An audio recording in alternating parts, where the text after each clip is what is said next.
الحمد لله والصلاة والسلام على رسول الله وعلى آله وصحبه ومن والاه. اللهم صل وسلم وزد وبارك على النبي الكريم وعلى آله وصحبه ومن اهتدى بهديه وتمسك بشريعته إلى يوم الدين. والسلام عليكم ورحمة الله وبركاته. مامۆستایانی بەڕێز و خۆشەویست، خوشکان و برایان، ئەم سمینارەی کە لە خزمەتی ئەوەی بەڕێزین بەهانەیەکە بۆ قسەکردن و ئاڵوگۆڕی بیرروڕا سەبارەت بە لادانی فکری، ئیلحادی فکری لە هەلومەرجێکی گرنگ و هەستیار، هەلومەرجێکی مێژووی کە هەم نەتەوەی ئیسلامی پیا تێپەڕ دەبێ و هەم خەڵکی کوردستان و گەلی کوردستانی پیا تێپەڕ دەبێ. مەسەلەی لادانی فکری یا بڵێن ئیلحادی فکری مەسەلەیەکی گرنگە کە چۆن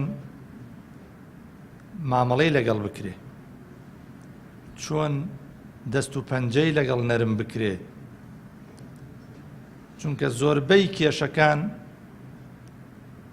لە یەک وشەدا پوخت و کورتە بنەوە کە بریتیە لە لادان، لادان لە ڕێی ڕاست، لادان لە هاوسەنگیەکان، لادان لە ترازووی ڕاستی و دادگەری. ئەم باسەی کە بەندە ئامادەم کردو بۆ ئەوەی بەڕێز و خۆشەویست لە 6 تەوەراخۆی ئەبینێتەوە. یەکەمینیان پێناسەی ئیلحادە. لە زمانە ئیلحاد واتە لادان لە ڕێی ڕاست، الميل عن الاستقامة. جا ئەم مەیلە بۆی هەیە زۆر بێ، بۆی هەیە کەم بێ، بۆی هەیە کولی بێ، بۆی هەیە جوزئی بێ. لە قورئانی پیرۆزیشە و ئەم وشەیە وەکو مەعنا لوغەویەکەی لە 3 ئاەتە دووبارە بۆتەوە.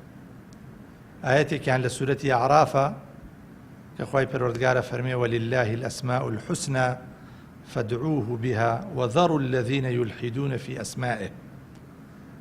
ئەمە لە سورەی ئەعرافە ئایەی 180. لە سورەی حەج ئایەی 25 ومن يرد فيه بإلحاد بظلم نذقه من عذاب أليم.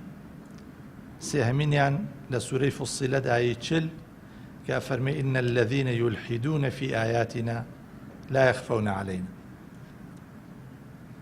بەکارهێنانی وشەی ئیلحاد لێرە تەنها معنای لوغەویەکەی مەبەستە، چونکە ئەو معنایی کە ئێستا بۆ ئیلحاد دەکرێ معنایەکی تقریباً تازەیە و معنایەکی ئیصطلاحیە کە ئەهلی داعوە و ئەهلی فکر بەکاری ئەهێنن و مەرج نییە لەو سەردەمەیە مصطلحی قورئانی هەمان مصطلح بەکاربێنێ. لە ڕووی زمانەوانیەوە پەیوەندێکی زۆر هەیە لەگەڵ معنای ئیلحاد لەگەڵ معنە تازەکەی، معنای ئیصطلاحەکەی، چونکە معنای ئیصطلاحەکەشی ئەوەی کە لەسەر چاوەکان و بەرچاوەکەوێ باز لەوە ئەکا. الإلحاد هو الميل عن وسط الشيء إلى جانبه، وهو العدول عن الحق إلى الباطل، وهو الانحراف عن المنهج السوي في الفكر والسلوك والممارسة. لبروي أصل لإنسانك كسوي به مستقيم به، أصل ويك فطرتك ئامادە و حازری هەبێ و هەمیشە وابەستە بێ بە خوای پەروەردگارەوە. ئەوە ئەسڵە.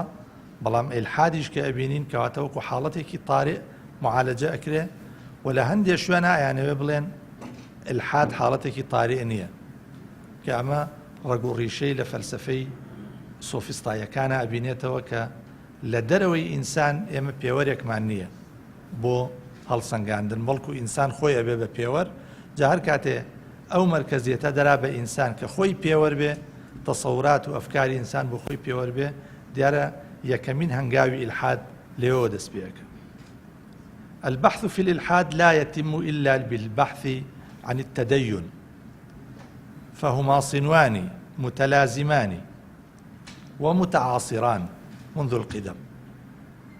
هەر کاتێ باسی دینەکرێ باسی ئیلحادیش دێتە پێشەوە، هەر کاتێ باسی ئیلحادیش ئەکرێ باسی دین دێتە پێشەوە. والقرآن الكريم حافل ببحث الإلحاد شكلا ومضمونا. جاری وای ئەم ئیلحادە لە شێوەی بتپەرستیە خۆی نوێنێ، جاری وایە لە شێوەی بێمەبدەئیە خۆی نوێنێ نەبوونی مەرجعیەتە ئاعتراف نەکردن بە بوونی مەرجعیەتێکی فکری یەکێکە لە تایبەتمەندیەکانی ئیلحاد ئینسان خۆی ئەبێ بە مەرجع ئینسان نەک وەکو لایەنی عەقڵانی بەڵکو تەنانەت وەکو لایەنی ئارەزوو وەکو ئەوەی ئەمەوێ چیم ئەوێ من ئەوەم چیم بوێ ئەبێ ئەوە بکەم بەڵام ئیسلام باعتباره خلاصة الأديان الإلهية يعد المناوئ الأول والأقوى لحالات الإلحاد ئیسلام لە هەموو دینە زیاتر دەربەستی ئیلحادە یعنی ئێمە ئێستا لە مجتەمەعی ئەوروپیە کە مجتەمەعی بەحساب مەسیحیە ئیلحاد تەشەنە ئەکا و بەلایەنەوە ناڕەحەتە بەڵام لە مقابلەوە چی بکەن لە مقابلەوە فکرەی حڕیەتی ئینسانی و فکرەی پسەندتربوونی مرۆڤ فکرەی ئەوەی کە ئینسان چی ئەوێ بابیکە و ئەو ئازادیە بێ قەیدە و بەندەی کە هەیە و تەنانەت ڕەچاوکردنی ویست و ئارەزوو و خواستەکانی مرۆڤ وای کردووە کە تەنانەت عالەمی مەسیحیەت پێویستی بە عالەمی ئیسلام هەبێ بۆ ڕووبڕووبوونەوەی ئیلحاد ئەگینا لە بواری لە ناو فەیلسوفان و بیرمەندانی مەسیحیشە مەسەلەی ڕووبەڕووبوونەوەی ئیلحاد خاڵێکی جەوهەریە وەکو لە نووسینەکانی تۆماس ئەکویناس و قەشە ئۆگەستین و لە کۆنەوە ئەو مۆزوعە مەطرح کراوە و فەیلسوفانی دنیای مەسیحیەت وەکو فەیلسوفانی ئیسلام هەوڵیان داوە تەوزیفی فەلسەفەی یۆنانی لایەنە ئیمانیەکەی لایەنە ئیلاهیەکەی تەوزیف بکەن بۆ ڕووبڕووبوونەوەی ئیلحاد بەڵام ئیسلام بۆچی یەکەم بربەستە لە بەرابەر ئیلحادەوە یەکەم وەکو قیەم و مەبادی و ئەو ئەفکارانەی کە هێناوێتی سەبارەت بە بوون سەبارەت بە معریفە سەبارەت بە قیەم سەبارەت بە ئینسان و ئەو ئەفکار و سلوکیاتی کە بەرهەمی هێناوە لەسەر مەبدە و مەعاد و ئەو تەرحە نەزەری و عەمەلیانەی کە هەیەی بۆ چارەسەرکردنی کێشە وجودیەکان کێشە نەفسیەکان و کێشە کۆمەڵایەتیەکان و ئەو هەوڵانەی کە ئیسلام داوێتی و بیرمەندانی موسڵمان داویانە و لە قورئان و سنەتی پێغەمبەر صلی الله عليه وسلم ئیستنباطیان کردووە کە سێ پرسیاری سەرەکی سێ پرسی سەرەکی هەیە کە ئەبێ وەڵام بدرێتەوە پرسی یەکەم پرسی چییە پرسی دووەم پرسی ئایا پرسی سێەم پرسی بۆچی وەکو صاحبی منظومەی سەبزەواری ئەڵێ ئوس المەطالب ثلاثة علم مطلب ما مطلب هل مطلب لم کەواتە ئێمە ئەتوانین لە پێناسەی ئیلحادەوە ئاگاداری ئەوە بین کە ئیلحاد ڕەنگە بە شێوەیەکی نامنظەم خۆی بنوێنێ بەڵام لە ئەنجامە کۆمەڵێک کەسی بۆ پەیدا دەبن کە تیۆریزەی دەکەن کە تەنزیری بۆ دەکەن و ئیمکاناتی عەسری ئەخەنە خزمەتی بۆ ئەوەی کە بە شێوەیەکی جوان نمایشی بکەن و تەنانەت هەندێک لە پێداویستی و هەندێک لە ویستەمەنیەکانی ئینسان فەراهم بکە دەرکەوتەکانی لادان و ئینحراف چییە ئەم ئیلحادە ئێمە چۆن بزانین هەیە یانیە ینی ئێمە چی مقیاسێکمان هەیە بۆ ئەمە دەرکەوتەکانی ئێستا ئێمە بە چاوە بینین و هەندێک ئیحسایات هەیە کە سنتەرە جیهانیەکان ئەنجامیان داوە لەسەر کۆمەلگا موسڵمانەکان لە کۆمەلگا موسڵمانەکانە ئێستا مەترسیەک هەیە چونکە لەوە دەرچووە ئیلحاد حاڵەت بێ ڕەنگە ظاهرێکی معلەن نەبێ ئەو کەسیشی کە ئیلحادە مولحیدە لە حەدی ذاتی خۆیان ڕەنگە بە شێوەیەک اعتراف نەکا بەڵام لازمەی قسەکانی لازمەی هەڵس و کەوتی معنای ئەوەیە کە لادانێکەیە لە بیریا لادانێکەیە لە تەوەجوهات و لە فکرێ یەکەمین دەرکەوتەی ئیلحاد لەوایە کە ڕەفزکردنی وەحی وەکو سەرچاوەیەکی پارێزراو بۆ تێگەیشتن لە ژیان و کاروباری جیهان یعنی یەکەمین لە هەر شوێنێکە ئێمە ئەمەمان بینی یەکەمین دەرهاویشتە و دەرکەوتەی ئیلحاد بریتە لە ڕەفض الوحی مصدرا معصوما للتلقي في شؤون الحياة ئەمە یەکەمین دەرهاویشتێ دووهەمینیان ذهاب القيم والأخلاق وتخلخلهما کە کەلێن دروست بوو کە قیەم و ئەخلاق نەما قیەم و ئەخلاق بەشتی نیسبی تەنانەت بنەماکانی قیەم و ئەخلاق. ئێستا ڕەنگە قیەم و ئەخلاق لە کاتێکدا ئەبەزێتە سەرواقع نیسبێتێکی پێوەیە، بەڵام کاتێک کە باسی قیەم و ئەخلاقەکەی وەلایانی مطلق، ئەمە بانگەوازکردن بۆ نەهێشتنی قیەم و ئەخلاق یا بانگەوازکردن بۆی ئینسان بۆ خۆی پێوەربێ بۆ قیەم و ئەخلاق، ئەمە یەکێکی ترە لە دەرکەوتەکانی ئینحراف و ئیلحاد. سێهەمینیان ڕۆچوون لە فیسق و لە فوجور. چوارەمینیان دروستبوونی ئەفکاری منحریفی زۆر، یعنی ڕێک وەکو چۆن نەخۆشیەکی ساری، نەخۆشیەکە بڵاوە بێتەوە لە کەسێکەوە دروستە بێ کە ئیلحاد چۆن ناو کۆمەلگای یا چۆن ناو ناوەندێکی دیاریکرا و ئەنواعی فەلسەفە و داوە و بانگەوازی سیر و سەمەری لێ دروستە بێ کە ئێمە ڕەنگە ئەگەر دیراسەیەکی مەیدانی بکەین بە تایبەتی لەو وڵاتانەیە کە قەید و بەندی دینداری تایە کەمە، ئەبینین زۆر بە جوانی چ ئەفکار و چ فەلسەفات و لە ڕەوشتی ئینسانەکانە لە هەڵوەشانەوەی خێزانەکانە دەرەکەوێت. بەس با بزانین ئەسبابی انحراف و لادان چییە. ئەسبابەکان هەمووی ئەسبابی دەرەکی نین، ئەسبابی ناوخۆین و پێش هەمویان باوەڕم وایە جمودی فکری و چاولێگەری بێمانە کە ڕوبەڕووی سیستەمی پەروەردەیی و فێرکاری لە جیهانی ئیسلامیان بۆتەوە. جمودی فکری تەماشاکەی بە هەماهەنگ لەگەڵ ڕۆژگارە ئێمە سیستەمی پەروەردەییمان نەچۆتە پێش و هەیمەنەی ڕابردوو هەمیشە بەسەرمانەوە هەیە، هەیمەنەیەکی زۆر کە مەرشکێن، یعنی تەنانەت قسەی تازەکردن، قسەی تازە، وەڵامدانەوەی تازە بۆ پرسیارە کێشە سازەکان هەمیشە خەتەر بووە و خەڵکێک هەمیشە قانیع بۆ بۆی کە هەیە. ئێستا ژێمە بڕۆرە مەراکیزی عیلمیمان، مەراکیزی دینیمان هەر ئەو کتێبە قەدیمانە ئەخوێنرێت کە کاتی خۆی زۆر بەهرەی داوە بە خەڵک، بەڵام ئێستا ڕەنگە وەڵام دەرەوە نەبێ. دووهەمینیان دەرچوون لە مەرجعیەتی فکری ڕیسالی، يعني ذكرنا أسباب الانحراف الفكري. السبب الأول الجمود الفكري والتقليد لا مبرر الذي أصاب النظم التعليمية والتربوية في العالم الإسلامي، ثم الدعوة إلى الانفلات من المرجعية الفكرية الرسالية، ثم فساد الفطرة بتأثير التربية المادية والتعليم اللاديني، ورابعا فقدان النموذج المثالي العالي وغياب الأسوة الرسالية الرشيدة، خامسا السياسة التابعة والذليلة وما ينشأ عنها من سياسات تعليمية فاشلة ومادية. هناك أسباب أخرى لكن لعل هذه الأسباب هي أهمها.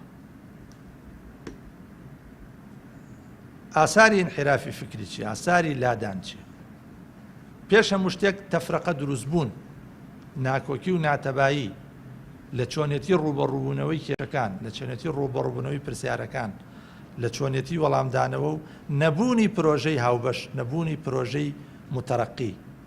پرۆژەکان بچووکە بنەوە لە کاتێکا ئیلحاد ڕوو لە وڵاتی ئیسلامی لە کۆمەلگای ئیسلامیە کاتەماشاکەی هەر کەس بە فکری کلااوەکی خۆیەتی. إذن حصول التفرق والاختلاف المذموم، تقويض الأساس الاجتماعي والأسري، التناحر بين القوميات والمذاهب والفرق، غياب القضية الأساسية، نبوني قضية أساسية. بەڵام ئێمە لە سەردەمی زێڕینی ئیسلامە تەماشاکەین ئیستراتیجیەک هەیە، بەرنامەیەک هەیە، پلان هەیە و هاوفکریەکی زۆر هەیە لە مەوزوعەکە، وبالنتيجة تسلط الأعداء واستمرار حالة التبعية والتخلف الحضاري، وفي النهاية الهيمنة الاستكبارية العالمية على مقدرات الأمة. پێنجەم تەوەرکە من زۆر بە سەریعی پێئەڕۆم ڕێگاکانی چارەسەر، ما هي طرق المعالجة وما هي الحلول الجذرية لظاهرة الانحراف ولحالات الإلحاد. يجب أن نبدأ بالسياسة الحكيمة العليا. كي خمي موضوعك يا أخوة، بوني خم، يعني هر ئێستا بێخەمیەکی زۆر، بێباکیەکی زۆر، عدم العناية الكافية بالموضوع وعدم الاهتمام الكافي بالموضوع مما أدى إلى عدم وجود تربية صحيحة للناشئة والأجيال، وعدم توظيف الطاقات والإمكانيات المتاحة من أجل هذا الهدف وهذه الغاية العظيمة.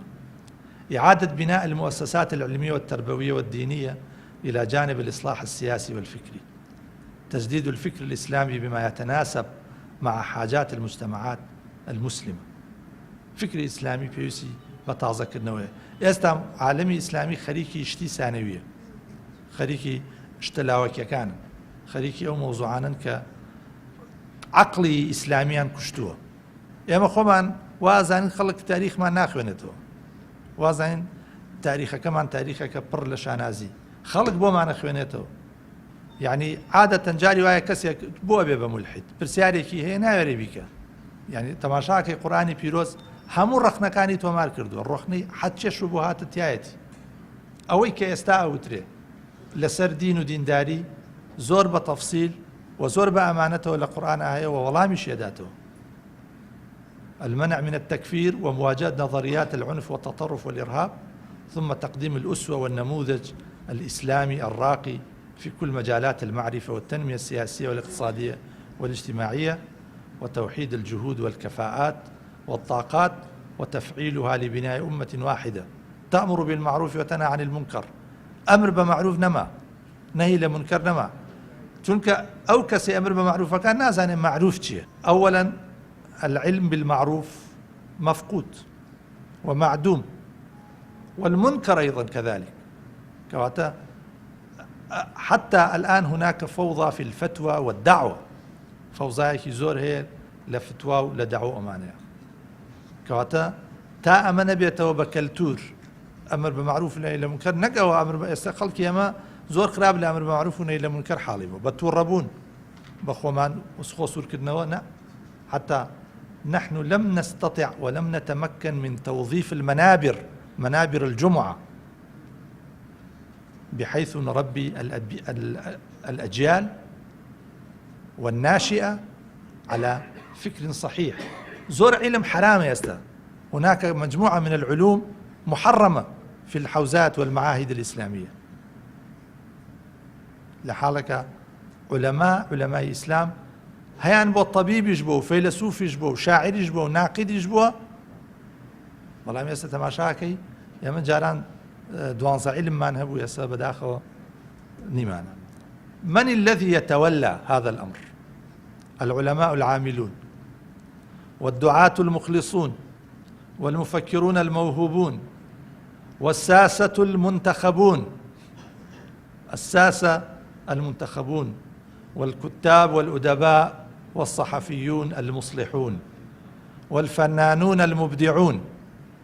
اما هیچ توظیفێکی هنەر و جوانیەکانی هونەرمان نەکردووە لە بانگەوازی خەڵکان. خەڵک بە هونەر ڕائکێشرێ، بەڵام ئێمە هەموو ئەمانەمان پێچەوانە کردوێتەوە، هونەرمان ممنوع کردووە، ئەدەبمان وەکوڵێ واز لێ هێناوە، ئەدەبیاتمان واز لێ هێناوە، ئەدەبیاتی عیرفانی بە تایبەتی واز لێ هاتووە. مراکز و معاهد و جامعاتمان پێویستی بە تازەگەری و پێویستی بەوەیە جارێکی تر دەستی پیا بێنین بەڵکو تازی بکەینەوە. طبعا ئەمە تەنها ڕووزەقلامێک بوو بۆ قسەکردن لەسەر ئەو لادانە، لەسەر ئەو ئیلحادە، لەسەر ئەو انحرافە فکریە کە ئێستا بەڕاستی دامەنگیر و دەستە وێخەی کۆمەڵگا موسڵمانەکان بووە و بە شێوەیەکی مەنهەجی ئەوێ ئەو گەنجینە ئیمانی و ئەو گەوهەریە ئیمانیەمان لە کیس بدەین. أقول قولي هذا وصلى الله وسلم وبارك على نبينا محمد. السلام عليكم.